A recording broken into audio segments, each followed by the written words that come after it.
És most sporthírünket hallgassák meg Antal Tibortól. Köszönöm, Melinda. Bajnoki mérkőzésen a Baja-Szent István a Bács-Borsód csapatát fogadta a hétvégén. A vendég borsódiak már 2-0-ra is vezettek, a végén mégis be kellett érniük 1 ponttal. Eddig minden meccsinket megnyertük idegenbe, és tudtam azt, hogy idegenben jók vagyunk, de szóval azt is tudtam, hogy ez nehéz meccs lesz. Biztos voltam benne, a sorozatok azért vannak, hogy megszakadjanak, tehát hogy minden idegenbeli meccsinket nem nyerhetjük meg, de ez egy megnyert meccs volt. Véleményem szerint 2-0, ez a Szent István, ez nem olyan erősségű, mint Szent István már szerintem, mint évekkel ezelőtt. Ezt a meccset 2-0 nekünk meg kellett volna nyernünk. Az első félidőben azt mondom, hogy egyértelműen uralták a játékot, de a második félidőben viszont nem. Miért van ez? Szerintem ez egy ilyen magyar betegség, mi ezt még nem lőttük ki. Biztosan, hogy aki focizott, tudja, hogy a vezetés birtokában akkor mindig azért biztonságosabban, óvatosabban hátul játszik, gondolva, hogy ez eredményes, bár számtalanszor bebizonyosodott, hogy nem. Ebbe hibába estünk mi is, hogy magunkra húztuk a Szent Istvánt, és nem mentünk ki, nem mertünk bátran futballozni. Említette, hogy a csapat a 100%-os eddig idegenben, illetve 100%-os volt eddig. Hogy lehet ezt megcsinálni, hogy a csapat mondjuk kimondottan idegenben legyen jó? Hát a kontrajáték, erre vannak meg az embereink, van egy jó kapusunk, illetve 2. A védelmünk aránylag stabil, van egy pár gyors emberünk, jó sikerült végigjátszani a kontrákat. Hát eddig mondjuk a Vaskútot vertük idegenbe, meg a Mélykutat, ők nem túl erősek, illetve ők a mezőny második felébe tartoznak, de Fajszon a Fajszi bravúr az már egy komoly haditett volt a csapattól. Még találkoztunk már a borsódi csapattal, milyen változások voltak nyáron, mi a kitűzött cél a szezon végére? Az a gondunk, hogy a Bokot közelsége miatt mindig ott áll a veszély, hogy eligazolják, vagy elviszik tőlünk a focistáinkat.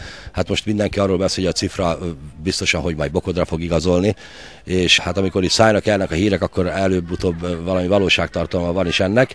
Hát én bízom benne, hogy sikerül a csapatot együtt tartani, a Cifra is itt marad nálunk. Véleményem szerint a munkája nem teszi lehetővé azt, hogy visszaigazoljon Bajára, bár erről is hallottam, hogy szó van. Én szerintem ő most már jó teszi, hogyha itt marad szerintem ebbe az osztályba. Szóval neki már nem szabad eligazolni.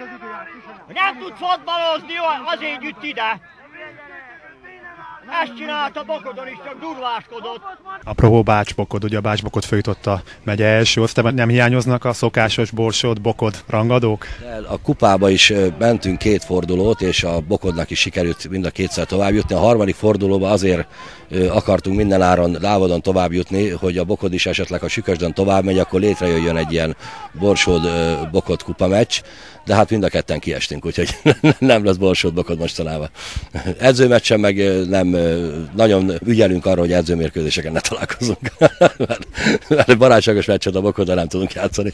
Valóban 3 pont volt a cél, sajnos adtunk 20 perc előnyt az ellenfélnek, 2 elkerülhető gólt kaptunk, és utána nagyon-nagyon sokat kellett azért tenni, hogy 1 pont is legyen a 3 helyett.